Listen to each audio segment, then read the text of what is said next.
Ladies and gentlemen, coming to you live from the Ministry League Studios in North Georgia, with Jon the Professor Podein, Paul Superman Spurlin, and producer Caleb Sampson. This is the Jon and Paul Show live. Welcome to the Jon and Paul Show, brought to you by the Ministry League, located right there on the internet at ministryleague.com. Everywhere on social media at Ministry League. This is the Jon and Paul Show. This is Caleb's birthday. Wish him a happy birthday. With me, as always, is Jon Podein, and it's the Jon and Paul Show. But with me today is Caleb. He's right there, and he's here in studio with Tim and Spence. And so we're having a party down here at Piedmont. And Jon is across. He is in the state of Florida, which is ironic. We'll talk more about that a little later on. But Jon, how are you, my friend? I'm good, Paul. I decided to come on live. You know, we're going to do a live road. I should have went to Gainesville today. Shouldn't I have? And then this live from the campus. That would have been great. You can if you want, Jon. I don't think I can make it by the time our show ends. Well, sure. That would have been great. But Paul, you know, doing good here in sunny Florida. Taking care of some business down here I need to take care of, but you're looking good back there in studio in Georgia. Thank you. It's good to Has be fall here. Hit. I will say it is still summer here. Well, that's it. I will say it's pretty decent outside today. It's been warm the past few weeks, but I don't know. Last few weeks, it actually has started to subside a little bit with the heat, so that's always good. For sure. Last week when I was there, it was like fall, little hints of fall, Paul. Everybody likes the little hints of fall. It's really good. Yeah, it is. So, Paul, are you ready for this weekend? Am I ready? I'm ready for this weekend. Yeah, I'm all prepared. I've done all the work I need to do, and I'm ready. I'm ready to get into the weekend. We got a lot going on. We here we have a football game on Saturday at 1:00. So we'll be going to a ball game Saturday, and before college football starts. It's a middle school. What game are you going to, Paul? It's a middle school game. One of our kids plays football in 8th grade, and they're playing, and looking forward to that. Who are they playing? I'm not sure. Okay, that's okay. What's important is that one of our kids is playing, and I plan to be there. Good for you. I am so proud of you. Yeah, Jake and I are going to go there Saturday and look forward to that. Camden Cox is actually running back for Rivergate. I'm not sure the name of the school. I'm sorry. Oh, that's okay. Kill me. But we're going, and yeah. And we're. Oh, Johnny joining us. Look at Johnny LeMaster. Johnny LeMaster. Johnny. We have a good show now that we got a legend in our presence. We do, Paul. And we do got a good show today. Got a lot of things we want to talk about within our show. We got some big football games that I know one that you and I will be talking about ad nauseum probably here, and that we will not be talking tomorrow. It's probably good. My flight back is tomorrow, right in the middle of the game. It's probably good that I won't be watching it. I'll get to see like the first quarter from the airport. I don't know, Jon. You got to pay attention. You got to see what happens. You never know. No, because I know when I land in Atlanta, I'll probably have about 50 texts from you or Voxer messages from you and Dale talking about the game. Two things. Number one, I don't rub it in. Number two, if you're beating us, don't worry. I won't bother you. Oh, you will. Because you will be screaming. You will be like, I told you this was going to happen. We'll see.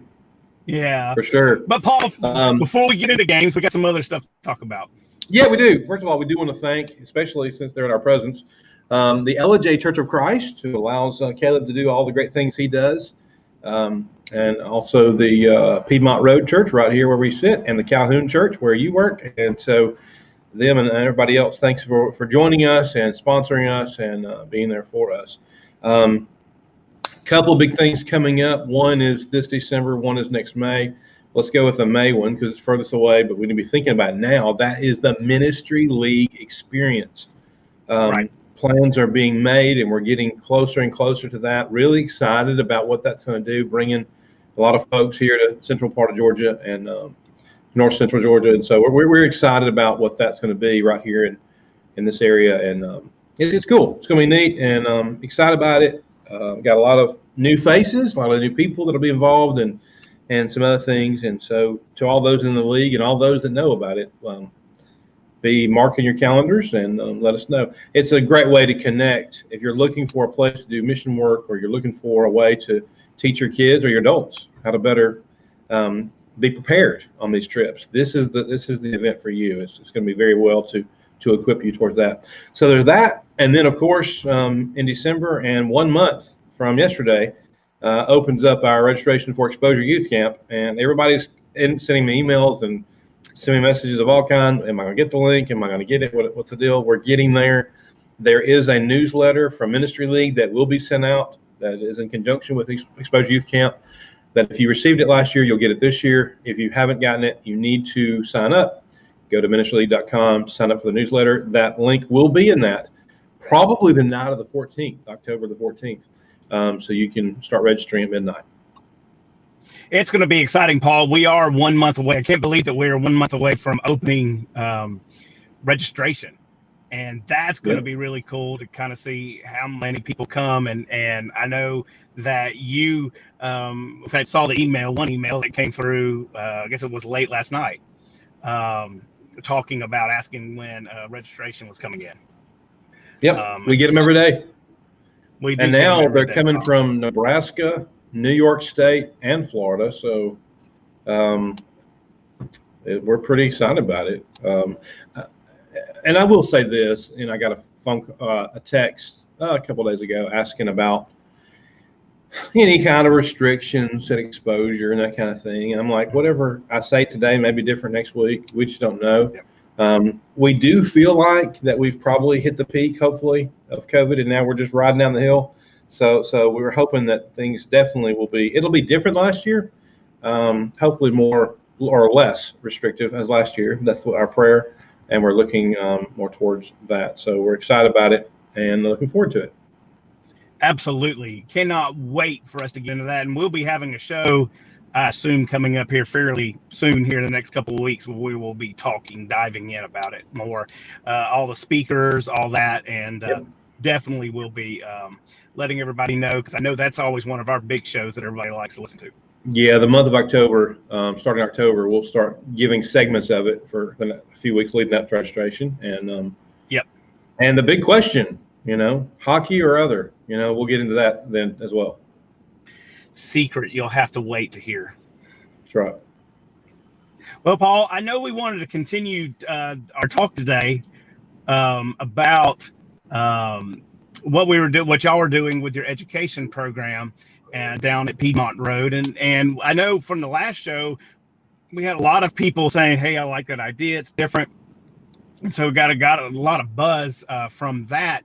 You're going to dive in a little bit more to finish explaining it, and also introduce a new program that you have that I think, in my opinion, is going to be groundbreaking, especially for Churches of Christ. Yeah, for sure. Definitely near and dear to my heart. And we'll be talking about that at the very end of this segment. But I do want to continue with some of the things. I know that you had a few of the questions that were submitted in our show last week on sort of questions they had about how that works. And if you have those, remember those, want to shoot those out to me during this, that's fine. But basically, last week, and if you missed last week's show, go back and just go to the video part of it and watch the segments. I was sitting in 3 of our rooms. Those are just 3 completed. We have 2 or 3 others that we've done that we didn't even show. So I want to talk a little bit about those and also the philosophy on why this works so well. And I say why this works so well because we did the research, and we talked to people who did the research. And the regular classroom with the book class for a quarter is okay and is helpful. But the retention as far as the information that a kindergartner through fifth grader receives, has, and has for a while, meaning the retention, is insurmountable in comparison to just a quarter type class, same classroom kind of situation.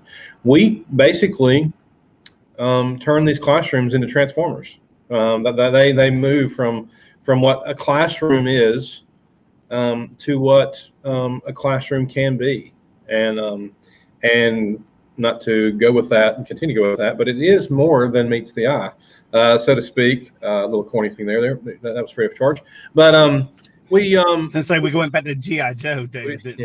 Yeah. Oh, that's Transformers. Oh, that's Transformers. Okay, never mind. It's okay. Sorry. It's okay. No, you're good. You're good.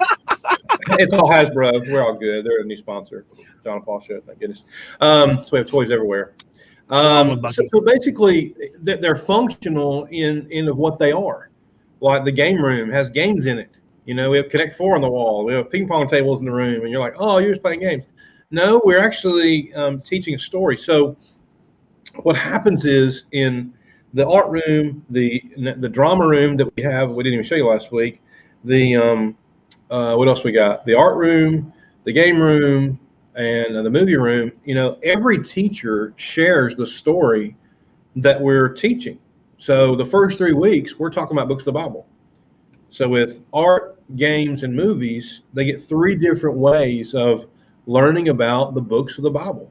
Maybe they're making something in the art room, or maybe they're playing a game and figuring out how much that they know about the books of the Bible, or they're watching a presentation on the big screen, learning how to the books of the Bible. It's just that easy. And there's other formats and other rooms you can do. Like I said, we're going to be adding the drama room. It's in process right now. Our plans in 2022 is a museum and a science lab. So we're not done. We're going to continue to go and innovate and be innovative in our opportunities to teach kids the Bible. And well, so I think, Paul, go ahead. Sorry. No, I was going to say, I think one of the biggest things that I enjoy from what you just described and everything else is you're making it interactive, and you're making the Bible come to life in different ways. We talked about this in the last show, even in our education system, that we've recognized that the traditional lecture, sit there and listen to the teacher teach, there's only so much that's getting retained. And so what you were doing through your different pods and different classrooms is really taking that mindset, when they say retention, you are doing it to really drive home and make it more coming to life than just sitting in there reading some verses and it goes in one ear and out the other, quite honestly, a lot of times. Yeah, we're not just cheering for learning about Jesus. We're actually committed to it. Right. There's a difference in being on the sidelines and hoping for the best, and it being in the middle of it and making it a part of your life. So that's the beautiful part. Yeah, absolutely, and that's part of it too. Is making it part of the DNA of who you are. Our kids, you can go creation Sunday morning, and then the next week go straight into Noah, or I'm sorry, Adam and Eve, and then Cain and Abel, and week by week, and go through a full quarter and cover a bunch. Or you can spend a quarter, go over half those Bible stories, and still learn it in different ways, and be able to even apply it in your young lives, and as you even grow up and grow older with that. So it's just doing it over and over again, because we learn in different ways. Some people are visual learners. Some people learn audibly. Some people need to touch stuff. They need to build stuff. They need to be a part of things. And so that's the purpose of it. That's the science behind it, because it is kind of scientific when you think about how we're doing this and the research. Well, and I think you just nailed it. I really think you just nailed it with how you explained it, that we do learn, that people do learn in different ways. And we see it with what our kids interact with on a daily basis that's away from church, whether it's something on a television, whether it's something within social media, whether it's something within a game system. It reaches all the senses. And I think that what we have learned, and you're right, it is a kind of a psychological thing. I like what Jerry's saying here. The rotation method is great because it does use all the different aspects of learning that are taking place. And which is really great about the thing that we're going to introduce here in a second that y'all are talking about, Paul, is revolutionary for a lot of the challenges that our kids are facing, that some of our kids and our adults are facing even. Right.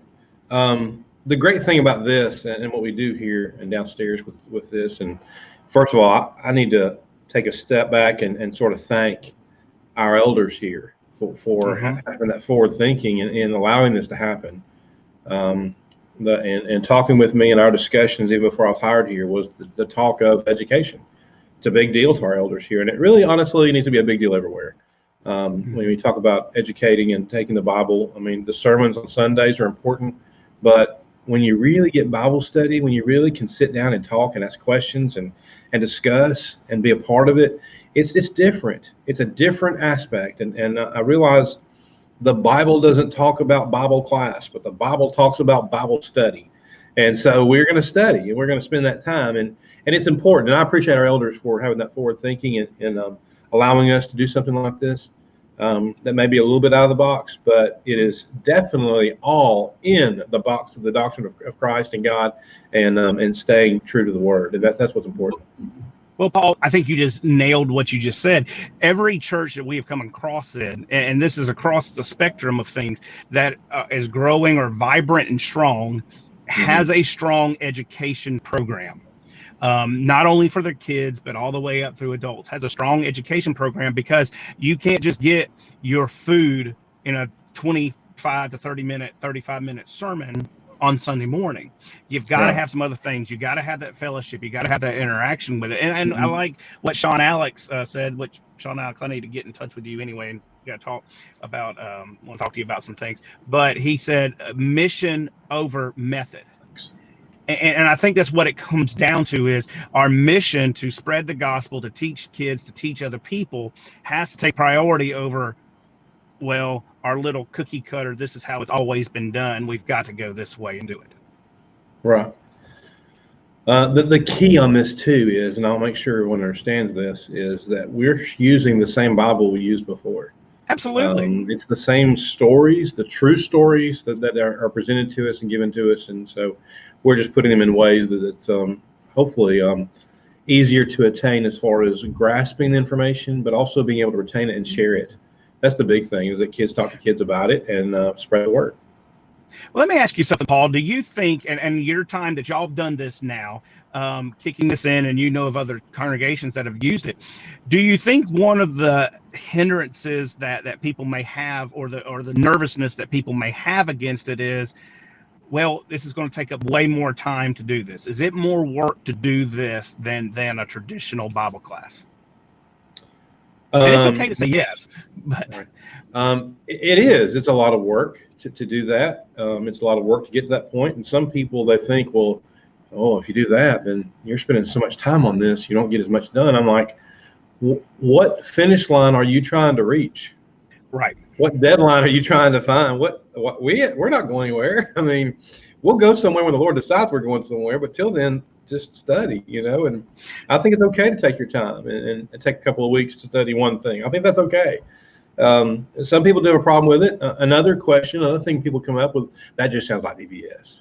I'm like, trust me, your VBS isn't as involved in this. This right. Curriculum is hundreds and hundreds and hundreds of pages of text and information. There is a lot to it. And we'll stop so you can talk about what Jerry's saying here. Yeah, absolutely. Because Jerry is in there saying, each congregation has its own identity. And I think that's one of the problems that churches get into, is when, oh, well, this church over here is doing this, or this church over here is doing this. And so we should be able to do this. No, do what fits your congregation.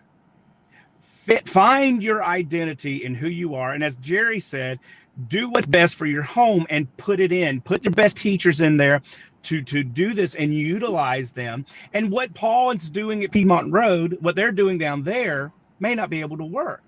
Rhonda's sitting here talking about, emptying the entire church floor and rebuilding it. And it's definitely worth the work. Is it hard work? Yes, it's hard work. But I promise you, nothing easy is let me back up what I want to say before I open up a can of worms. When you put the work in, it's usually more meaningful and it's more lasting. It's not just going through the motions to do this. Does that make sense? I guess that's the way of saying it.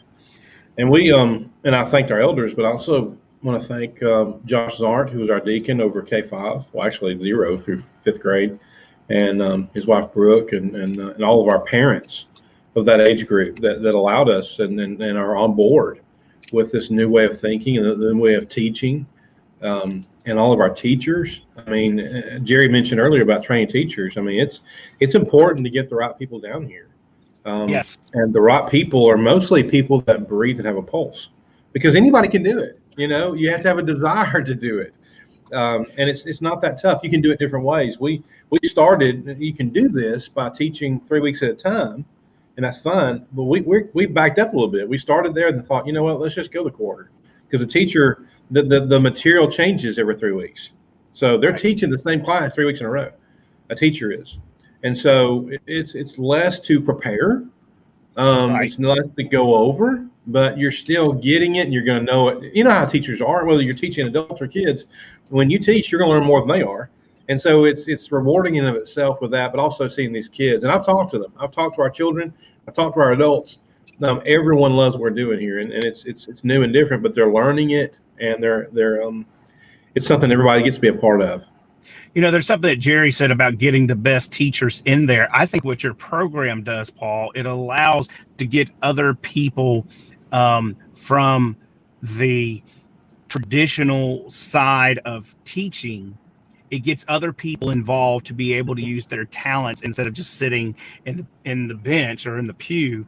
It allows other people to get involved because they may be able to handle things or teach in a different way that fits what your program is saying, and therefore you're not having everybody burn out. Right. Because one teacher's teaching for 20 years. And those that don't teach or haven't taught and would like to, we have a job down here called being a guide, and which is an assistant to the teacher, and you're in the room, you help with the kids, and you hear and observe how that goes, and the next time we go through that, you're like, well, I can do that, and so we're building and training teachers even as we go, and so it's absolutely, it's really neat. Now, in addition to what we've done, is that okay? We're going there. Oh no, I was going to say let's go into this, because I really want the people to hear this, and we're going to have a show specifically on this, but I want people to get the introduction of what you're talking about here. Yeah, well, let's get into it. This is it's called the Kind Ministry. It is another room with the rest of them downstairs in our the wing. I mean, it's downstairs. It's not a wing. It's downstairs. In the basement. Sounds kind of weird, but it's the bottom floor where all of our education stuff is. It's a special room called it's a Kind room. Kind stands for kids in need, and so we have started this here, and this is built for children that have special needs. The room is dimmed as far as light goes, so it doesn't for those suffering with anxiety, it won't be an issue. There are things to work with your hands. There's things to work with your with interacting with things in the room. That is something that is attractive for children on the spectrum of autism, but also Down syndrome and others. It seems like more today than ever before, we're living in a world that our children and adults are struck with these special needs. And so we've created a room and a ministry and eventually a curriculum to help to support not just the kids that are dealing with this, but also their parents, the adults that are dealing with it as well. This past Sunday, I preached on the topic of kindness and introduced this.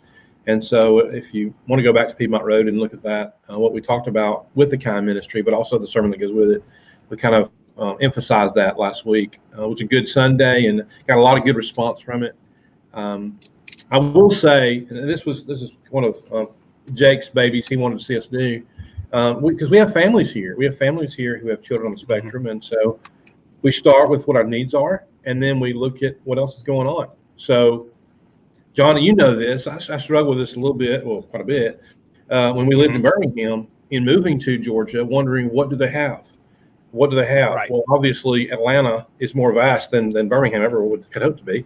So I found out there's a lot of resources here. There's a lot of resources here.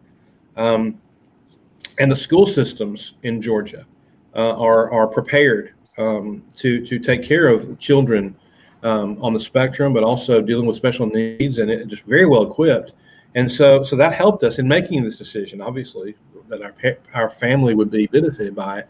But having this opportunity is just a neat opportunity for them to have their place and their class just like everybody else.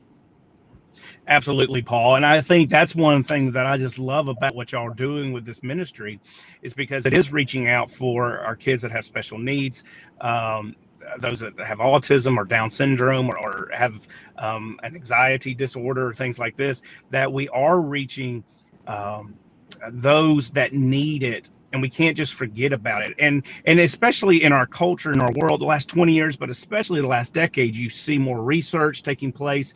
You see more universities like the thing that Faulkner is doing with their autism center, that is there within their College of Health Sciences, specifically targeting that group of people. And I think in the church, we have to what are you laughing at me for, Paul? I know why you're laughing at me.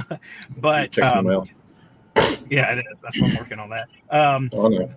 To reach those people that need it.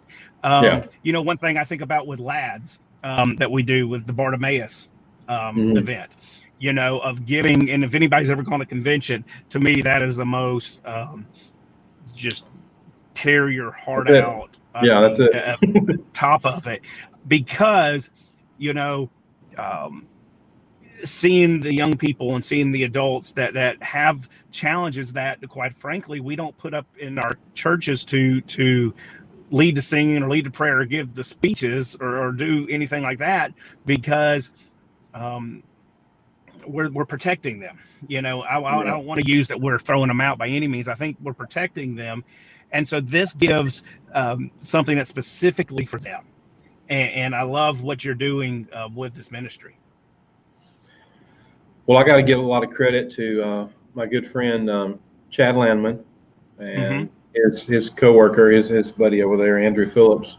Andrew does a phenomenal job in presenting a lesson, series of lessons actually, on dealing with autism and families that are dealing with the struggle. I mean, it's not we don't need to see it as an affliction.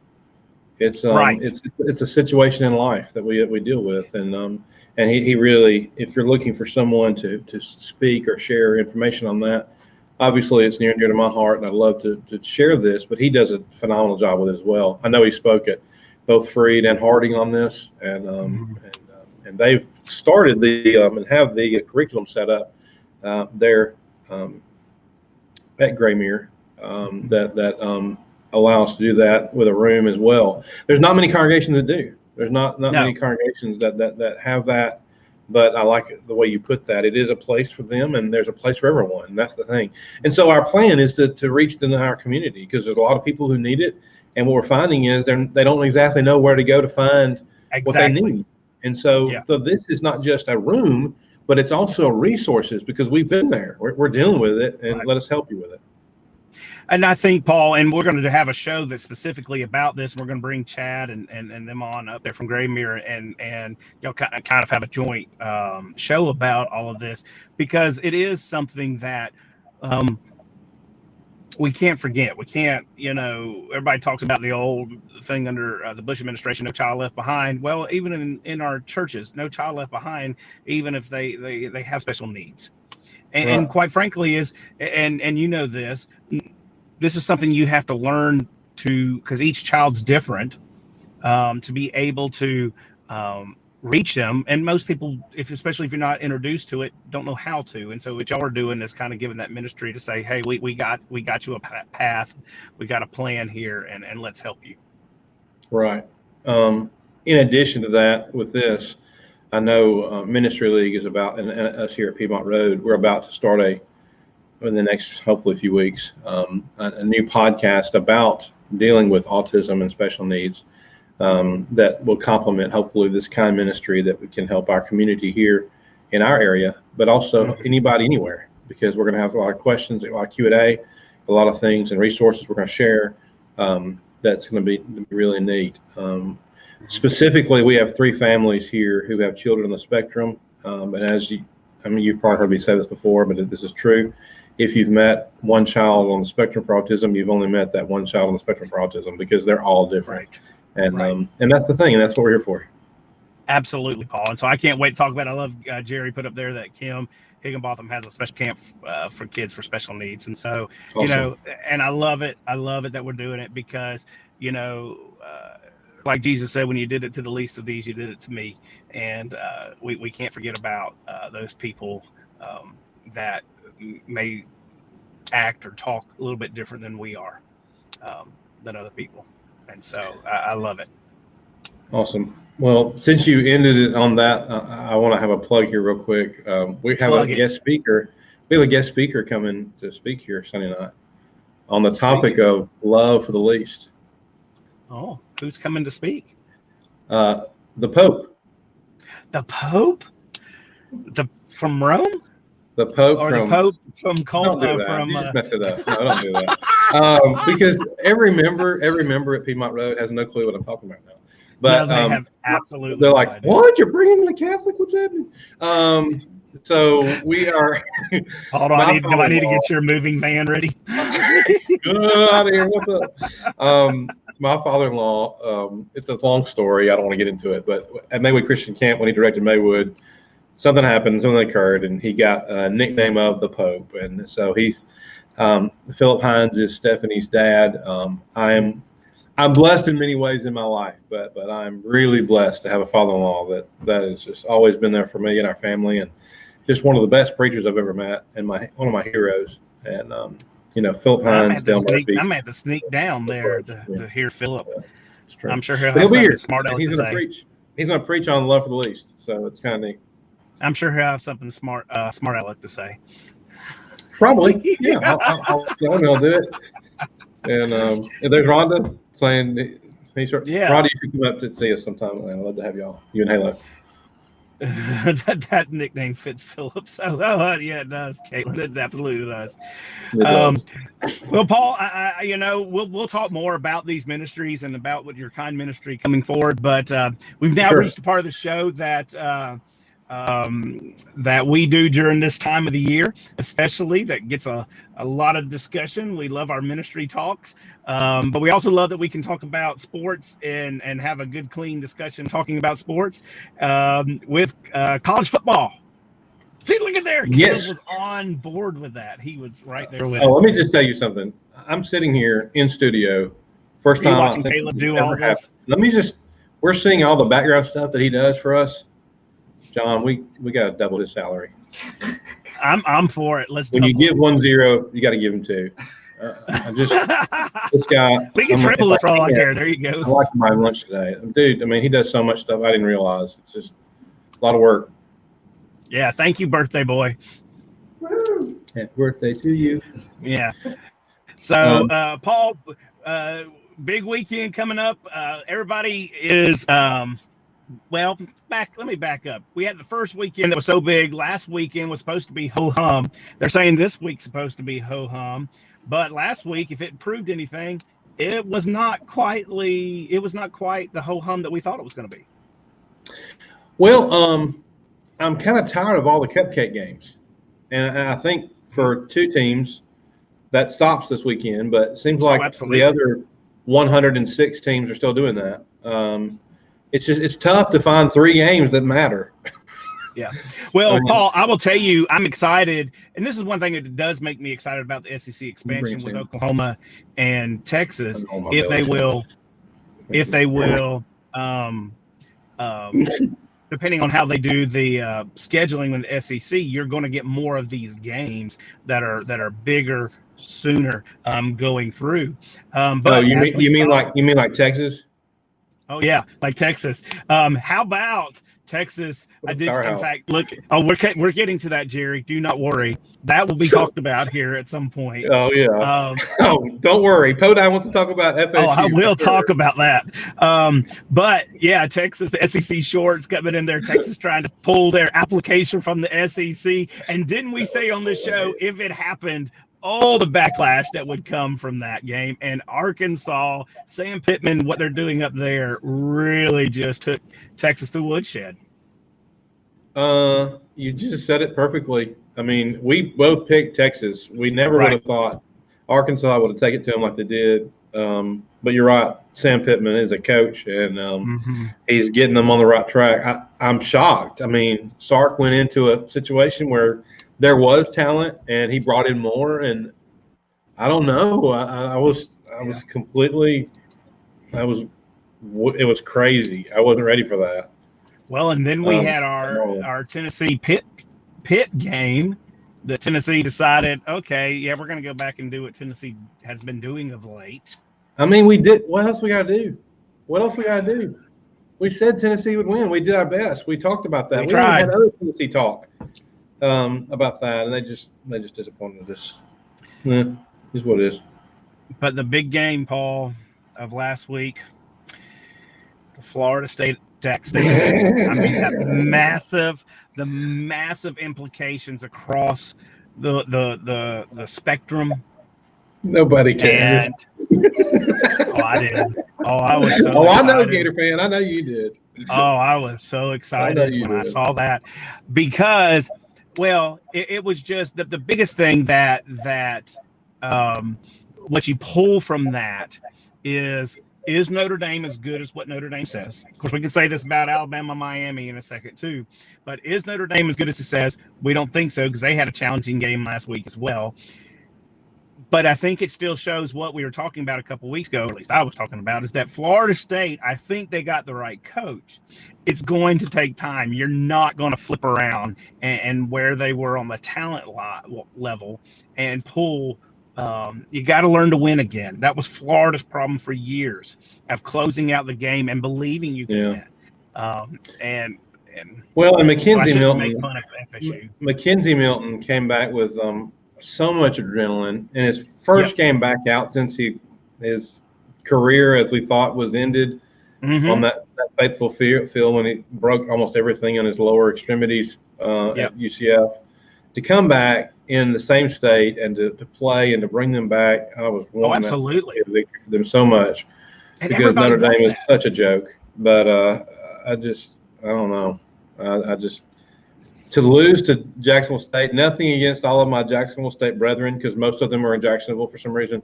But I just church is strong there. Landon, you're supposed to be my boy here, Landon.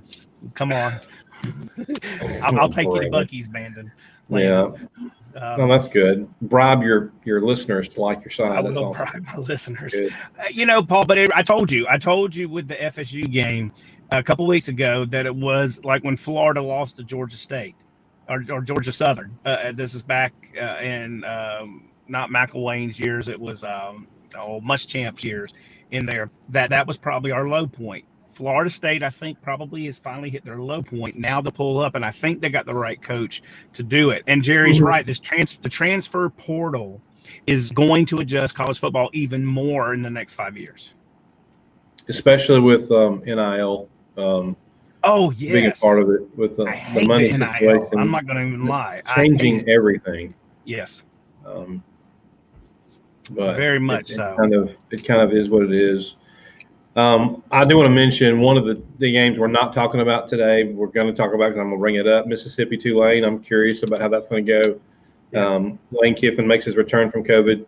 Not that it makes any difference. I think their quarterback's pretty strong. But Tulane played a pretty tough game against Oklahoma a couple weeks ago, and of course then LSU losing to UCLA. I believe they were off last week. Now we see what they do this week. So there's a lot of things.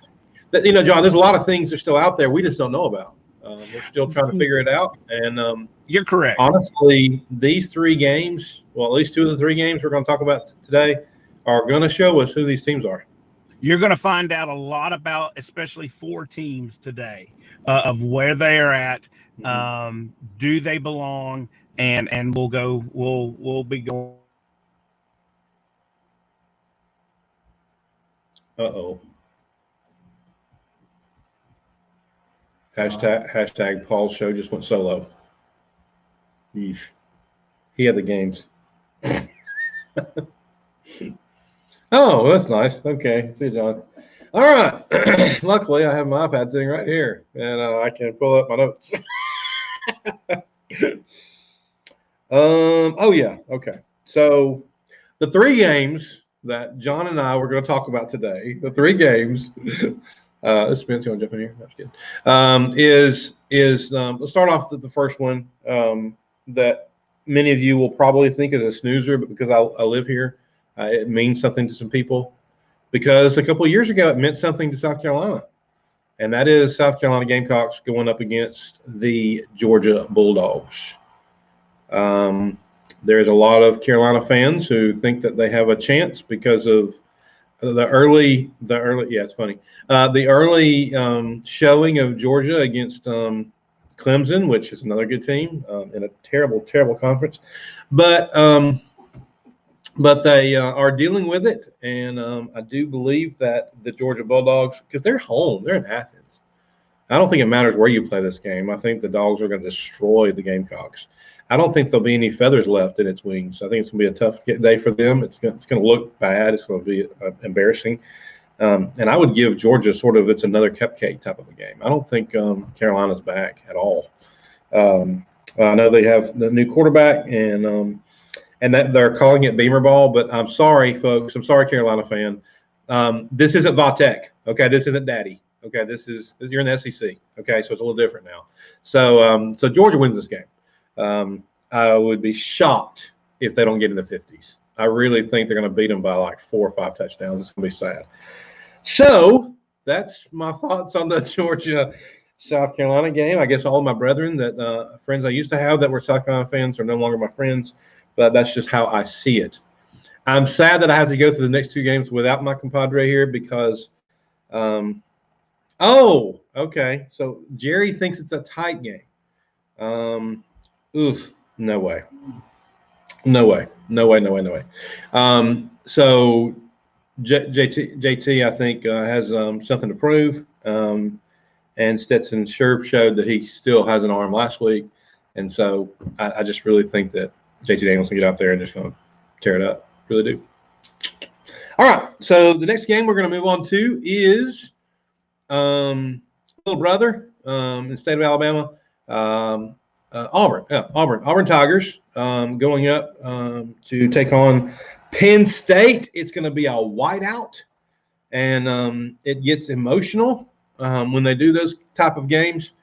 And I just think that Bo Nix and Harrison's going to go up there and get ready to take on this game. I told John that it would be a shocker of how I'm going to pick this, because originally I probably would have gone with Penn State just because. But I do think that Harrison is doing a good job of coaching and preparing his team. I realize they've played no one so far, but and Penn State actually has. so there's where we are now. But I do think with their win over Wisconsin that they will be ready. The whiteout will happen, but I think that Auburn does go in there and they do pull that off by a field goal. I do think that Auburn wins that game against Penn State. I mean, any comments on that? Anybody got me on any of this stuff? Is he back? Maybe. Okay. Said his internet quit. He doesn't want to miss this next point of this conversation because we'd like to get his picks again. Are you back? Yeah. Hey, Paul. And that's the Florida Alabama game. I really appreciate everybody for joining us for our show today. I'm sorry that John couldn't participate. I know he had a lot of things to say about what I just said about Florida, but he can watch it next week and see how it goes. Jerk. Woohoo! Kidding. So I'm about frustrated with AT&T right now, so sorry. Okay, I would be too. I'm a Verizon. Okay, here we go. Let me give you a recap. We went ahead and talked about Georgia, South Carolina. I say Georgia destroys them. Others, let's see. Probably. Jerry thinks it's by a field goal. So we'll see on that one. That'll be interesting to see how that turns out. Yeah. And then, yeah, he says it'll be a tight game. And then we went to the Auburn-Penn State game. I think Penn State will be ready. It's going to be a whiteout. It's going to be emotional. I still think that Harrison and Bo Nix and company will take it by a field goal. And that's where we left off. Well, I think so. The Auburn thing, Bo Nix is a complete different quarterback from when he's at home versus when he's away. Auburn's best chance is give that ball to Tank Bigsby, who I think is a legit running back. Let him run it for about 25, 30 times a game. And if they do that, Auburn probably has a chance to go in there and shut out and win. From an SEC side, we need Auburn to win. Tank Bigsby is the best running back in the SEC. Yeah. Yeah, he is really talented. He's their offense. Who did you pick in that game? I just told you. I picked Auburn by a field goal. You picked Auburn by a field goal. All right, I'll go Auburn by 6 points. You know, we've known each other so long, and I feel like we're good friends. You can't meet me on anything, can you? You got to do something different. You got to go Notre Dame or some garbage like that. But okay, whatever. Mm-hmm. It's fine. Mm-hmm. That's okay. So I will be different on this game. That's for sure. Oh, I know that. Go ahead, Professor. What do you think? You don't. I told first of all for everybody. We're in Gainesville. First of all, it's going to be in Gainesville. It's going to be on. I don't mean anything. It's going to be in the what do they call it? The swamp. You don't know what it's called, Paul. Friends for this long, and you don't know where Florida plays football. I like messing with you. It was easier when you weren't on there. But go ahead. Well, yeah, of course it was. So who called first of all that the line would be 2 touchdowns? No. That would be me. I told you. Oh, that. You said 2 touchdowns. That for weeks. Okay. Yeah, I've told you that for weeks. Okay. That's when the line came out to be. That is why they call you the professor.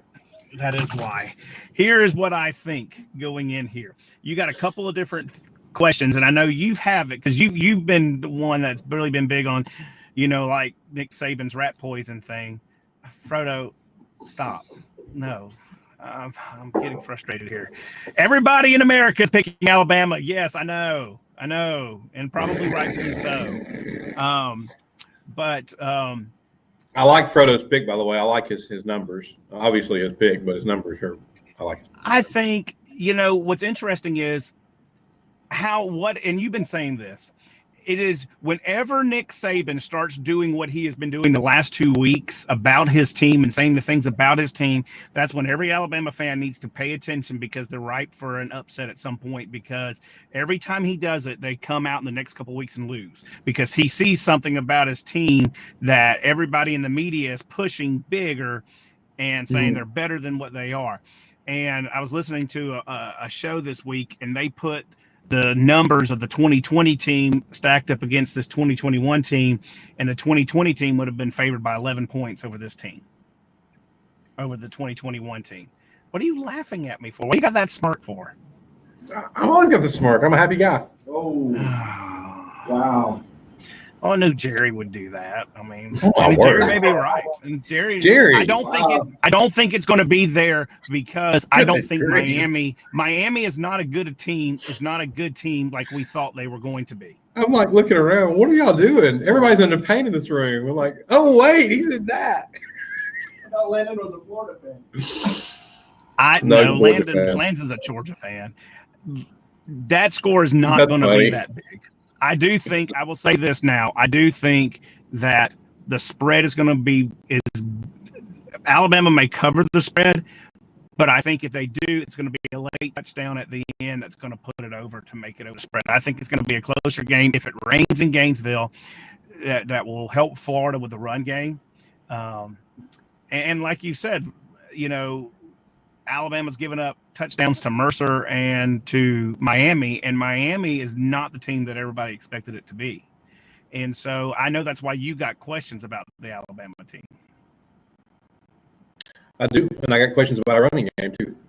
And you make a good point about the rain, because we haven't needed our running game that much. Right. Anybody yet, but needed it. And really need the passing game to work well, because our game is not what it needs to be. So there's that as well.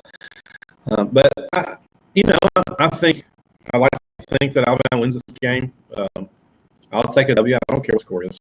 I mean, obviously, I want it to be a sizable difference. But when the comparisons are made between the 11 team and the 20 team and this team, it doesn't make any difference to me, because it's still talking about different people. I realize what Bryce Young did his debut starting out, but let's make this real. He's now debuting on an SEC game on the road in the swamp. And yes, I know what it's called, but being a Bama fan, sometimes I forget about those orange and blues wherever you are. So here we are. I think Bama wins this game. I think they probably win it about 33 to 20. I can definitely see that. My head says, because Emory Jones, I guess to go 24, so they cover, because they definitely will cover. I told you, I think he throws a pick six in this game. I'll take it. I don't know how much Anthony Richardson is going to play, because he tweaked that hamstring last week in there. If it rains, I definitely think that gives Florida a chance. My head sits here and says it could be a blowout by Alabama. My heart says no, Florida's going to come up here and play out their mind, but they still got to score points to win. But I've got to go with my heart on this one, Paul, and I say it's like a 24-21 Florida win. But my head says it's probably going to be closer to a 38 to probably 17 game. So if you remember last week, Alabama's offense didn't score our first points. I don't. And that bothers me. And so we'll see. But I do think that we'll score points this week without the offense again. Not always, but I can see maybe a punt return or a pick six, definitely, because we're going to need it. I think we're going to need it. I definitely see a pick six, because Emory Jones is so flat-footed when he throws, and he's about 3 seconds behind. There's your professor. All I can say, acknowledgement for I got 2 words for that. You ready? Roll Tide. Yeah. We'll see. We will see. That's why we're I not think betting everybody's on in this game. Gainesville, right? I know the SEC network's down there. Is game day? SEC is game days Where in else would they be? State College. They're with the Penn State word. Auburn game. So misdirected. Okay, whatever. Any other thoughts? Anything else going on? No, we'll just get this game. We'll get it. I don't think Bryce Young or any of them are going to be intimidated by playing in the swamp. I do think the swamp's going to be crazy. I think it'll be. I heard it's the first sellout they've had in a long time. I think since that Auburn game, was it last year or the year before, when they came down? So yeah, it'll be loud. It'll be rocking. I will say this: I don't know many Florida fans, unless they're just cuckoo for Cocoa Puffs, picking Florida to win this game. Most of the scores I've seen, I think I told you one I saw was like 51-10 that they're picking Bama over Florida. So okay. No, this was, I'm talking about a Florida pick. Yeah. So, yeah. And nobody in the news media or anything else is picking, even giving Florida a chance. So, either it's going to be a big upset or a big blowout, probably. Well, I just know that the Coach Saban will have them ready. He'll have them thinking they're not good enough, and they have to go out there and prove it every single time.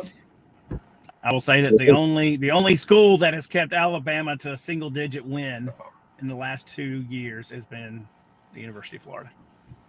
For third and Grantham, yes, Landon. Different year, different people. It is. We'll see. I cannot wait for that day when Alabama comes off this perch.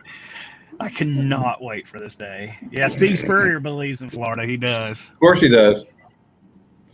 I wonder what he said about South Carolina, Georgia, though. Oh, he hates Georgia. Oh, he hates Georgia. He hates Georgia with a passion. Yeah. With a passion. He hates them because he ain't them. Okay. So I got think something else. he had a pretty good record against Georgia at Florida, I think. Oh, at Florida. Okay. He coached at South Carolina, too. That was what I was talking about. I was referencing the fact that South Carolina has to go to Athens tomorrow. Oh, yeah. That ain't going to be good for I wouldn't for think them. so. Only positive chance is that both their quarterbacks are dealing with injuries right now. By both, do you mean both of the quarterbacks for Georgia? Mm-hmm. Yeah. The starter and backup. You're right. It would take pride. Who's the third string? He's good, though. That's a freshman. Yeah, he's good. Yeah. You'll have to go down to sleeper fourth, fifth string where you find somebody that don't know how to throw the ball. So who's he? Who's Jerry? What are you how talking does about? Kirby have so much depth? He learned that from somewhere. That's all I got to say. Yeah, but he doesn't have that animal yet at Georgia. That's not sitting there yet. So who do you think? What do you think Jerry's meaning by sleeper team? He thinks South Carolina has a chance. What he doesn't understand is, as a Bama fan, you want Georgia to win because you want to play the best in Atlanta at the end of the year. I'm not saying we'll be there. I'm just saying if we're there, I'd rather play the best. Cinderella in the SEC. My pick for that will be Kentucky. That would be Kentucky. Either Kentucky or Ole Miss. Those are your two. Oh, I'd go Ole Miss. Ole Miss, I think, beats Kentucky every time. For sure. I don't know. Kentucky with Mike Stoops and that defense they beat Missouri last week pretty convincing. I'll probably go Ole Miss. Still. Okay. Yeah. It's hard to beat Lane with the 95 points he has to score a game. Well, that's true. Well, now his defenses are starting to set up, though. I mean, last year they weren't there at all, but he had nothing, and now he's got a chance. I know, but if they did. Yeah. So here we go. Closing this out, the sports. John broke down and bought DirecTV. We've had YouTube TV, but it doesn't carry Bally, which means I can't watch the Braves. I live 30 minutes. I work about 25 minutes from the stadium, and I can't watch the Braves because. And that's with traffic, 25 minutes. I know that's with traffic. It's pretty close, but I can't get them, and so YouTube TV, you out. I got DirecTV, and the first time I got to watch them, they actually lost in the 10th inning. Way to go, Paul. Then when you were ready to get rid of the Bally, I probably have to go back and get them start winning again. They were doing pretty well. So anyway. Well, Paul. Well done. On behalf of everyone in our listening audience and Caleb, thank you for producing and doing such a wonderful job with this show. And happy birthday to you. 60 never looked so good, buddy. Yeah. I'll tell you. Yeah, did we say that? Yeah. He's 41 today. Everybody send him a message. He's the best working youth minister in the Brotherhood, the best working producer of our show Ministry League has ever seen or ever had. And so to all those others that tried this, we got the guy. We're good. We're going to keep him for a while. Go to Ministry League at ministryleague.com to sign up and register for the newsletters. So you get that link for Exposure Youth Camp, but also check out all the resources.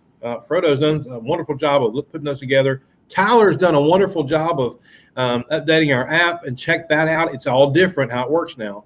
The Ministry League app on iTunes and the Google Play Store. Also everywhere on social media at Ministry League. For Jon Paul, I'm Paul Spurlin. This has been the Jon and Paul Show. Thank you for watching. Have a great day. Have a great weekend. Take care. Be careful, and God bless.